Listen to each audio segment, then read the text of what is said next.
Bueno, muchísimas gracias. Muy buenos días a todos y a todas. En realidad, bueno, mis primeras palabras son de agradecimiento y de felicidad por estar aquí en esta maravillosa tierra de Costa Rica, la tierra de los ticos y las ticas, que siempre nos ha recibido ya cada vez que venimos con una enorme sensación de acogida, de calor de hogar, de amistad y de hermandad. Y muy especialmente a este Colegio de Abogados y Abogadas de Costa Rica, que es la sede oficial de nuestro Congreso, y a las figuras señeras que son los referentes aquí en Costa Rica de todo este movimiento, los queridos Álvaro y Estela, que siempre son con nosotros de un cariño, de una generosidad, de una delicadeza tan grande que nos permite levantarnos y decir siempre que dicha pura vida, como se dice aquí. El sentido de mi charla, de hoy o de esta pequeña ponencia, es simplemente alertar. Es decir, colocar, dime para dónde apunto, a ningún lado apunto, bien, ahí está. Adelantar algunas ideas de cuestiones que están ocurriendo y que están preocupando a la comunidad en su conjunto. Yo creo que en este momento no hay país del mundo que no tenga en debate nuevamente las cuestiones vinculadas a la responsabilidad penal de las personas jurídicas y muy particularmente por aquellos delitos cometidos contra la administración pública o llamados comúnmente los delitos de corrupción. País al que vayamos, y los queridos amigos brasileños hoy han dado un ejemplo con el famoso Lava Jato, que ha revolucionado la manera en la cual la justicia ha intervenido para sacar a la luz un proceso que debía purificar realmente al pueblo y a la sociedad brasileña. Algo parecido está ocurriendo también en la República Argentina. No escapan sospechas de actos de corrupción en Chile o en México. Y hasta cuando nosotros arribamos a Costa Rica en un pedido preelectoral, algunas cuestiones y zozobras se generan en la sociedad a raíz de estas cuestiones. Lo primero que se presenta es esta mirada que la doctrina viene insistiendo, diciendo, bueno, de nada sirve solamente detener a los responsables, personas humanas, los que sean directivos, administradores, accionistas, testaferros o personas que se encuentren detrás, si no se sanciona a la persona jurídica y si la persona jurídica no sigue, y si la persona jurídica sigue funcionando, ignorando esto que ha ocurrido en penas que solamente quedan en las personas humanas que están vinculadas. Un poco de historia sobre esto. Nosotros nos hemos formado, yo por lo menos, en la Facultad de Argentina desde muchísimos años, bajo el lema Societas delinquere non potest. Es decir, las sociedades no pueden delinquir, las personas jurídicas no pueden delinquir, porque le faltan los elementos básicos para que se pueda configurar el tipo penal. Es decir, es un ente ficticio carente de realidad. La realidad que tiene es jurídica, pero no es humana, no es palpable, sino que es un instrumento, no una ficción, pero sí un instrumento, un mecanismo de organización del cual se valen finalmente las personas humanas que son las que están detrás de las decisiones. No tiene capacidad de acción, no puede entrar en los rangos característicos de la culpabilidad tal cual es definida en el derecho penal y finalmente no tiene capacidad para sufrir la pena porque no podemos encarcelarla. Frente a esta tradición en la cual nosotros nos hemos formado, muchos doctrinarios nuevos y especialmente a través de la doctrina alemana, de figuras señeras como Jacobs o como Tiedemann, que nos han traído a otra mirada. Dice, señores, esto no es verdad. Las personas jurídicas pueden, si son un centro diferenciado de imputación de conductas, si tienen una independencia patrimonial, si tienen un centro de decisión también diferenciado respecto de las personas que las integran, si se forman voluntades aún en contra de voluntades internas por el régimen de toma de decisiones, por mecanismos de mayoría, hay una actuación diferenciada. Y lo que en la persona humana es la decisión, es la conciencia y es la voluntad, en la persona jurídica es la organización, el estatuto, los reglamentos y las tomas de decisiones por medio de los órganos. Y entonces dice, señores, hay acción, hay culpabilidad y surge la idea de estos llamados delitos de omisión impropia, que es la falta de prevención por el defecto de organización. Es decir, no se otorga la posibilidad de tener personalidad diferenciada porque sí, sino para hacer algo en beneficio de la sociedad. Y quien accede a esta posibilidad de poder generar un nuevo sujeto de derecho, que puede ser un centro diferenciado de imputación de conductas, tiene la obligación de prevenir el accionar y de cuidar el accionar del sujeto o del monstruo creado para que actúe en el mercado. Y este defecto de organización pasa a ser este nuevo delito descripto sin verbo, cuestión que fue la primera que llamó la atención de los penalistas. Tenemos un delito donde no hay verbo y donde de lo que se trata es de un deber de vigilancia o un deber de compliance que en su defecto y por no su implementación puede generar una responsabilidad penal. Esto a la Argentina no era tan extraño porque la posibilidad de que las personas jurídicas puedan tener o pueden sufrir sanciones penales es algo que viene de larga data. Es decir, ya profesores y tratadistas como Aftalión y Cueto Rúa hace más de 60 años lo sostenían, pero porque ellos no diferenciaban la pena de la denominada sanción administrativa aplicada a los entes ideales. Pero a través de proyectos de reforma de código, fíjense en todos los proyectos, en el 37, en el 41, en el 51, en el último que se está haciendo, en leyes especiales, se empezó a incorporar esta idea de que podía haber responsabilidad penal de las personas jurídicas. En el mundo tampoco es una novedad. Para que nos demos una idea, en Estados Unidos y en el Estado de Nueva York, desde el año 1882 tiene sancionada la responsabilidad penal de las personas jurídicas y una jurisprudencia tradicional de la Corte Americana que establecía que algunos delitos no podían ser cometidos por las personas jurídicas, como por ejemplo el homicidio, sin embargo lo están reconsiderando cuando ha habido un defecto de compliance que permite que a través del elemento generado, un vehículo, una actividad regulada, la falta de prevención en materia de seguridad puedan generar la muerte de una persona. También está Noruega, Chile y demás, por eso me pareció que haciendo un relevamiento de lo que podemos tener, vamos a ver que hoy mayoritariamente los países están aceptando esta posibilidad de responsabilidad penal de personas jurídicas y van quedando muy pocos países que todavía no lo receptan, entre ellos Costa Rica, que no lo tiene todavía sancionado como una ley especial.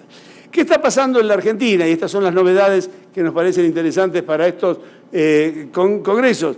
Que tenemos que resolver cuestiones, porque para ver qué vamos a hacer con la responsabilidad penal, lo primero que vamos a determinar es el método.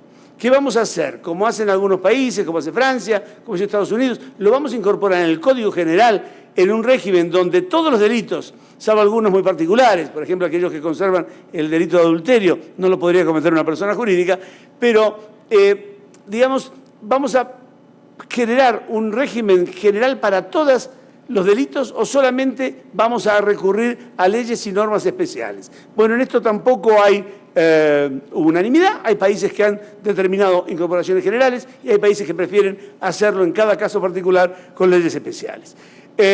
Los sujetos punibles, todas las personas jurídicas, vamos a ir a todas, solamente las personas jurídicas privadas, por ejemplo las públicas quedan afuera o no quedan afuera de la posibilidad de ser sancionados penalmente.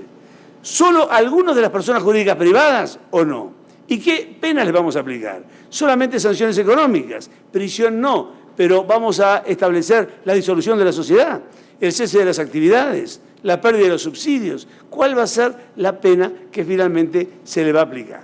En la República Argentina hay un proyecto de ley que en estos momentos está en el Congreso y que, según dicen, va a ser sancionado antes de fin de año, donde lo que hay es una situación muy particular. Primero, la determinación de tomar la decisión de mirar la responsabilidad penal de las personas jurídicas a través de leyes especiales o normas especiales dentro del Código. Ya ocurrió con una reforma de hace unos años en materia del delito de lavado de activos, ¿no es cierto?, de origen criminal, y ahora, especialmente en este proyecto, para los delitos contra la administración pública, lo que nosotros llamamos vulgarmente los delitos de corrupción. Ahora, por ejemplo, cosas realmente simpáticas.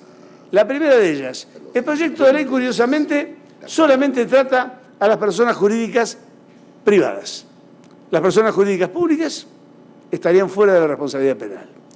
Segundo, dentro de las personas jurídicas privadas que pueden sufrir pena o ser susceptibles de ser condenadas penalmente, algunas de ellas desaparecen. Ah, muy bien.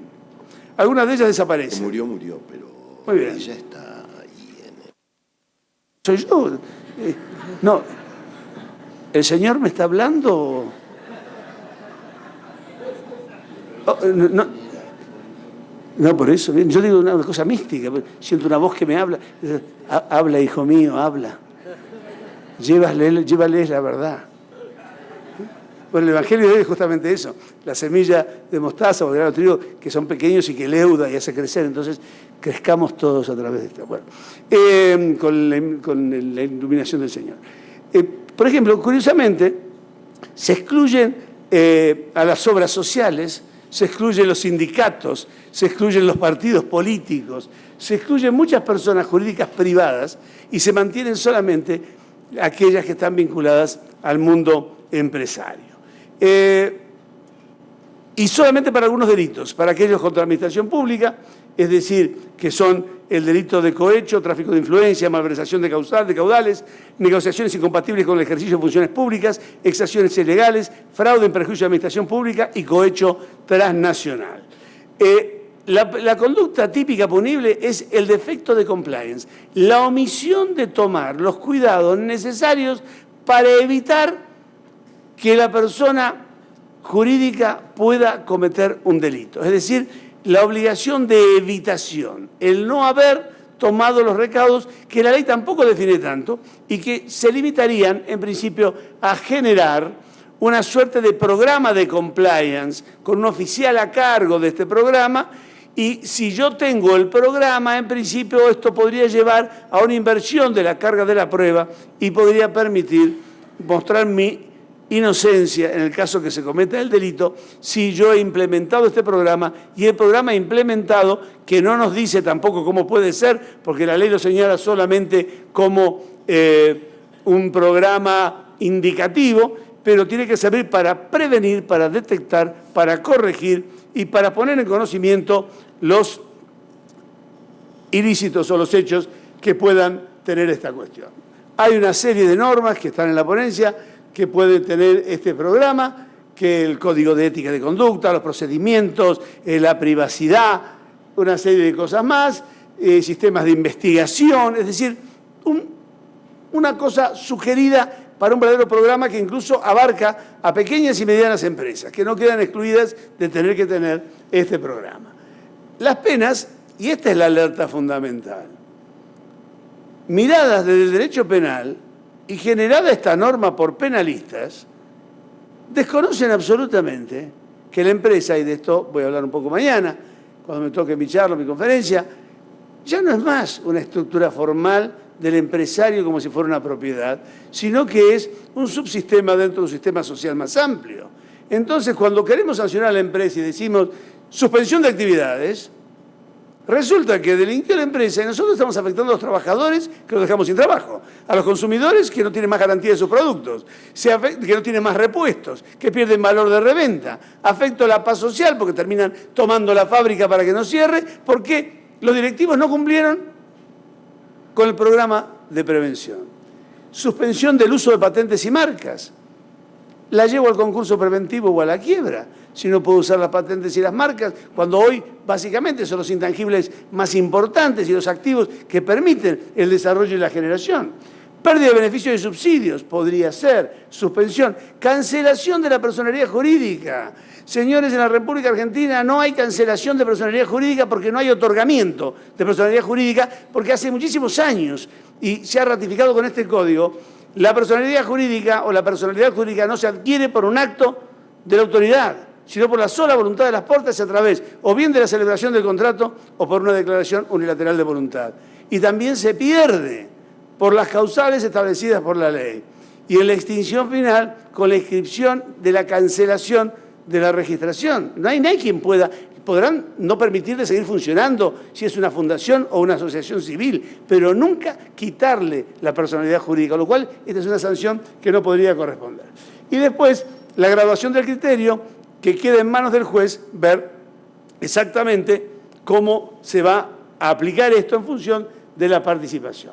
Hay todo un régimen de colaboración que está muy de moda entre nosotros, la creación de la figura de arrepentido, los pactos hechos con el Ministerio Público a los efectos de poder denunciar y mostrar cómo se ha llevado esto adelante, con acuerdos que importen reparación de los daños causados, sanción disciplinaria para los autores, es decir, todo un nuevo mecanismo para nuestra idiosincrasia, que por supuesto para los que vemos series o nos gusta ir al cine y seguimos el cine americano, lo hemos visto desde hace muchísimos años, pero en nuestra legislación y en nuestro país no era una cuestión aceptada. Quedan dudas en cuestiones procesales. La Argentina es un país federal, con lo cual las normas procesales de esta ley nacional no sería aplicable a las provincias, salvo que las provincias adhieran. Ahora hay una moda de copiar en la República Argentina leyes y procedimientos de países vecinos que tienen sistemas unitarios, como el caso de Chile o el caso de Perú, que no pueden ser aplicables en materia procesal porque nosotros tenemos las reservas constitucionales de un país federal. Así que lo importante es que estamos frente a una nueva mirada y las alertas que yo quiero dejar en esta mañana, y con esto termino, es, primero, definamos qué queremos hacer. ¿Vamos por ley especial o vamos por un régimen general? Segundo, ¿por qué las personas jurídicas públicas quedan afuera? ¿Por qué tenemos que violar la igualdad ante la ley en las personas jurídicas privadas y algunos, porque están vinculados al poder, como los sindicatos, las obras sociales, algunas iglesias y confesiones, tienen que quedar afuera del sistema y los demás empresarios quedan adentro? Y finalmente, como dice el famoso jurista Carlos Baute, cuidado, ¿no? Cuidado con lo que vamos a hacer con las sanciones, porque no vaya a ser que sea peor el remedio que la enfermedad. Sepamos que una cosa es el empresario y otra cosa es la empresa. Castigar a la organización es castigar también a todos los vinculados a ella y a lo mejor, buscando hacer un bien, terminamos con estas sanciones haciendo algo peor. Muchas gracias, pura vida.